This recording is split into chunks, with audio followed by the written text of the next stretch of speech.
Pasca pengunduran diri Menteri Pertanian Syahrul Yassin Limpo memberi sinyal Presiden Jokowi akan segera mengisi kursi Mentan. Sebelumnya Presiden Jokowi bertemu dengan Ketua Majelis Tinggi Partai Demokrat Susilo Bambang Yudhoyono di Istana Bogor. Meski merahasiakan apa isi pertemuan, namun banyak yang berspekulasi Partai Demokrat akankah mendapat jatah kursi menteri. Kami hadirkan perbincangannya bersama sejumlah narasumber dalam Sapa Indonesia Pagi hari ini. Ada Ketua Badan Komando Strategis Bakomstra Partai Demokrat, Herzaki Mahendra Putra, dan maksud saya tadi Badan Komunikasi Strategis Bakomstra Partai Demokrat, Herzaki Mahendra Putra, dan pengamat politik atau guru besar komunikasi politik dari Universitas Pendidikan Indonesia, UPI, Profesor Karim Suryadi. Nanti saya juga akan mencoba terus menghubungi dari Partai Demokrasi Indonesia Perjuangan untuk juga ikut bisa berbincang pagi hari ini. Selamat pagi Bapak-Bapak. Selamat pagi, Rani. Ya, saya Pagi, Prof. Ya, sebelum ke yang dibilang tadi mungkin saja anasir-anasir yang dianggap spekulatif begitu ya oleh kita, publik begitu. Saya akan bertanya dulu ke partai yang menaungi juga Pak SBY, Partai Demokrat. Ya, sebelum juga nanti saya juga akan terus mencoba menghubungi PDI Perjuangan.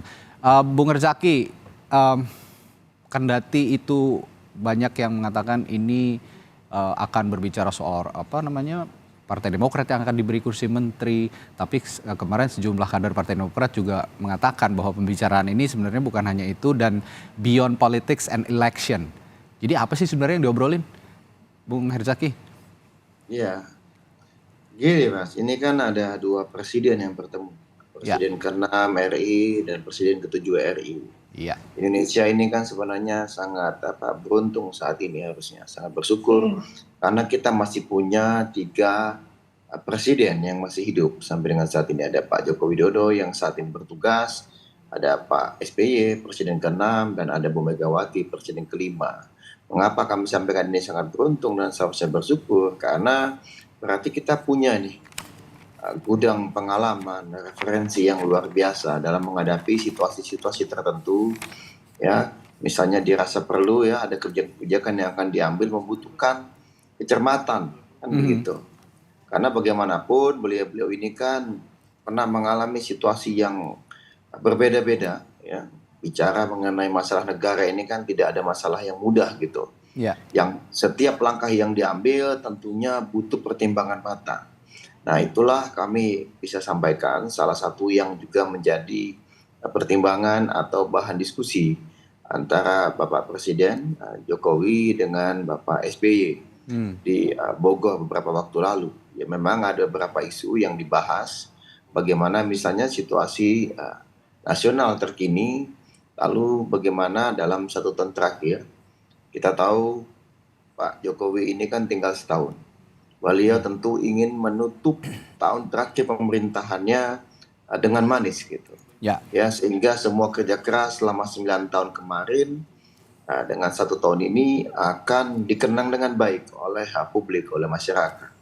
Pak SBY bagaimanapun dengan segala dinamikanya alhamdulillah berhasil menutup pemerintahannya dengan baik di 2014 lalu, antara 2004 sampai dengan 2014. Nah, ini sebenarnya perbincangannya lebih banyak sekitar itu Mas gitu. Kalau kita bicara mengenai pemilu, iya benar, memang ada pemilu juga, tetapi pemilu bukan dalam konteks politik praktis ya, mendukung si A atau si B, tetapi lebih kepada bagaimana pemilu yang merupakan agenda penting ini, yang sarana mewujudkan kedaulatan rakyat ini benar-benar bisa berjalan dengan jujur, adil, aman, dan juga demokratis. Gitu Mas. Jadi kalau bicara beyond politics and beyond election, ya inilah gitu yang dimaksudkan, bagaimana pemilu ini benar-benar bisa memberikan ruang untuk rakyat kita menyalurkan aspirasinya gitu, dan memberikan pilihannya gitu kepada siapapun nanti. Tapi inilah perwujudan demokrasi kita.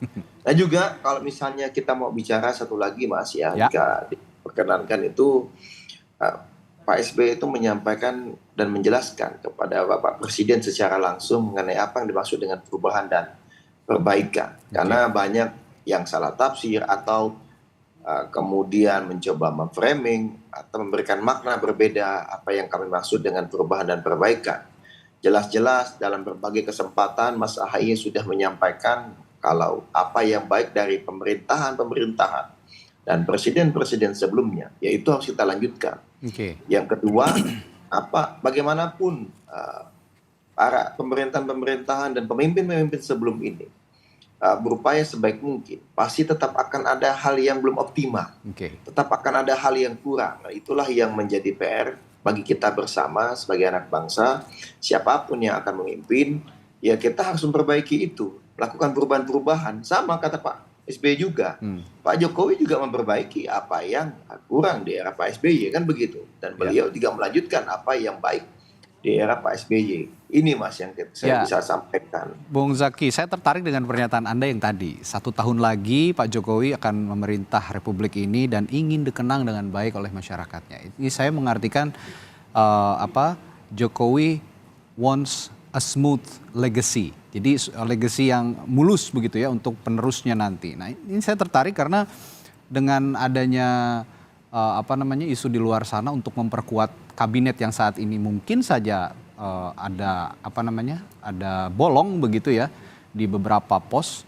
Adakah memang pembicaraan ke arah sana memang untuk soal reshuffle dan nanti akhirnya Demokrat diminta untuk mengisi posisi yang bolong itu? Ya. Saya tertarik dengan pernyataan Anda itu karena Demokrat juga tentu ingin berpartisipasi untuk menjadi mewujudkan mimpi Pak Jokowi yang punya smooth legacy di akhir nanti. Ya tentu kalau kami ya Mas ya, Demokrat ya sebagai partai, Pak SBY berulang kali menegaskan kita berpengalaman 10 tahun memerintah negeri ini, menjadi presiden itu tidak mudah gitu Mas ya. Dan bagaimanapun yang harus kita kedepankan ini kan kepentingan rakyat, bangsa dan negara. Jadi bukan kepentingan sektoral, pribadi, kelompok atau golongan. Nah inilah yang menjadi basis ya, menjadi dasar. Jadi Pak SBY itu juga kan sebenarnya kalau kita ketahui bersama gitu. Jika memang Pak Jokowi ya sebagai presiden ingin berdiskusi ya, meminta masukan atau meminta pandangan dari Pak SBY mengenai suatu hal, Pak SBY itu kan sangat terbuka. Jadi beberapa kali misalnya diminta bertemu ya Pak SBY dengan tangan terbuka untuk hadir dan bertemu dengan beliau. Nah, kalau bicara mengenai 1 tahun Mas, ini kalau kita bicara reshuffle ini ada 2 hal yang ingin saya sampaikan. Pertama, ini adalah hak presiden yang dijamin oleh konstitusi. Satu-satunya manusia, satu-satunya sosok di negeri ini yang berhak melakukan reshuffle kabinet itu adalah presiden, tidak ada yang lain. Jadi mau saya, mau Pak Karim, mau siapapun, mau ada ribuan orang berdiri di depan istana bilang reshuffle, tapi kalau Bapak Presiden tidak bilang dan tidak ingin ada reshuffle ya tidak akan terjadi Mas. Jadi ini kita harus menghormati hak beliau bagaimanapun. Ya, ini hak prerogatif ya seorang presiden, ini hak. Yang kedua adalah ini berbicara mengenai kebutuhan. Ya ada pos kosong. Tapi pos kosong ini kan apakah kemudian cukup dengan katakanlah PJ gitu ya atau PLT gitu, ataukah memang harus definitif. Nah ini kan lagi-lagi Prof. Karim nanti akan lebih bisa memberikan masukannya. Yang pasti begini kalau kami melihat. Ya bagaimanapun kan pos-pos menteri ini sebaiknya diisi gitu. Karena setahun ini bukan masa yang pendek. Masih banyak hal yang bisa dilakukan untuk perbaikan dan juga perubahan. Nah kalau dari kami, bagaimanapun biarkanlah itu menjadi ranahnya Pak Presiden. Demokrat merasa tidak pas dan tidak pantas kalau kami berbicara mengenai reshuffle ini. Yang pasti kami mendoakan. Nah, ini kami mendoakan agar Pak Jokowi bisa mengakhiri pemerintahannya dengan baik gitu. Ya, saya ke Prof. Karim. Ini saya juga akan mengulas hal yang sama nih Prof. Karim. Bung Herzaki menilai begitu Presiden Jokowi wants have a smooth legacy. Nah, di tengah dengan adanya isu reshuffle saat ini dengan mundurnya Mentan begitu ya.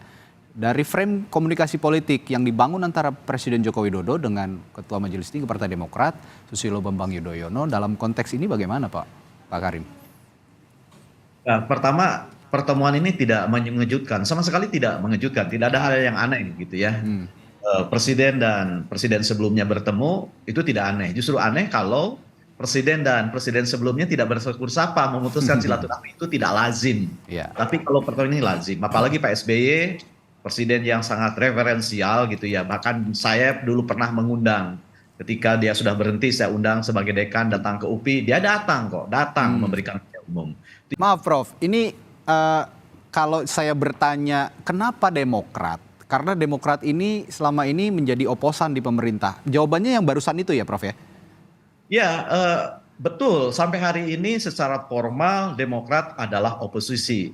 Tapi dari 2019 ke 2024. Tapi kan untuk 2024 ke 2009, Ya. Demokrat sudah mengambil posisi, sudah mengambil sikap bergabung dengan koalisi yang dimana Presiden Jokowi kita tahu nyaman ada di sana gitu. Jadi meskipun ini bukan dibilang sebagai bentuk deklarasi Demokrat untuk bergabung dengan pemerintahan, maka ini akan dibaca, oh Jokowi udah nyaman kok dengan Demokrat, Demokrat sudah ada di rumah di sana kok. Jadi menurut saya sampai hari ini Demokrat masih puasa kalau urusan kabinet, kalau urusan politik 2019 gitu ya. Makanya tadi pertanyaan saya, bersedia nggak kalau ditawari Demokrat berbuka lebih dulu dari saya gitu kan.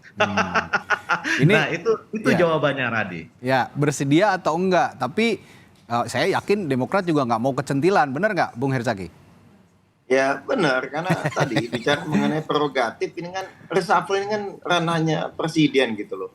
Janganlah istilahnya kita, kalau kami nih ya, nggak pas lah kami mendahului. Tapi kalau misalnya katakanlah beliau mempercayakan itu kepada Demokrat, ya tentu Pak SBY atau Mas AHY lah yang nanti akan bisa menjawab gitu. Karena bagaimanapun kita kalau bicara mengenai bangsa ya, kami ini kan selama ini seringkali memberikan masukan, mengkritisi, kan itu juga karena tujuannya ingin agar kebijakan pemerintah itu bisa benar-benar bermanfaat kepada rakyat, kan begitu yang kita harapkan, bisa lebih efisien, efektif, kan begitu, bukan dalam konteks menjatuhkan atau menyerang secara subjektif, tapi lebih pada argumentatif dan secara rasional berdasarkan pengalaman kami sebelum-sebelumnya. Sehingga bagi kami ya terkait dengan masalah apapun situasi saat ini ya, kalau Pak SBY diminta masukan atau katakanlah Demokrat diminta masukan, ya selama ini di parlemen kan komunikasi kami juga lancar ya dengan teman-teman yang lain ya. Tapi kalau tadi dikaitkan dengan koalisi, gini, saya ingin sampaikan begini. Kalau bicara koalisi kan keputusan kami sepenuhnya bergabung di koalisi ini kan karena faktor Pak Prabowo. Gitu. Hasil diskusi internal Pak Prabowo, tidak ada diskusi sama sekali dengan Pak Jokowi. Tetapi kalau ternyata bergabungnya kami dengan Pak Prabowo membuat Pak Jokowi menjadi semakin nyaman dengan kami, ya bagi kami ya itu baik-baik saja gitu sebenarnya ya gitu. Karena bagaimanapun kita ingin situasi setahun terakhir ini kita inginnya ya tadi bagaimana isu-isu kebangsaan, isu nasional ya apapun itu kerakyatan bisa diselesaikan dengan baik. Dan kalau misalnya kita berbeda ini kan bukan berarti harus bermusuhan. Nah itu saja kalau dari kami. Yang penting muaranya sama untuk kepentingan rakyat bangsa dan negara. Gitu. Tapi saya tetap tertarik dengan pernyataannya Prof Karim. Jokowi nyaman dengan koalisi pendukungnya Pak Prabowo sehingga mengajak komunikasinya dengan Partai Demokrat gitu. Seharusnya di pagi hari ini ada Partai Demokrasi Indonesia Perjuangan yang juga saya bisa mintai konfirmasinya. Kami akan tetap berusaha untuk menghadirkan PD Perjuangan pagi hari ini dan saya akan tetap menanyakan mengapa sih kok bisa nyaman, apa indikasinya nanti ke Profesor Karim Suryadi, tapi setelah jeda tetaplah bersama kami di Sapa Indonesia Pagi.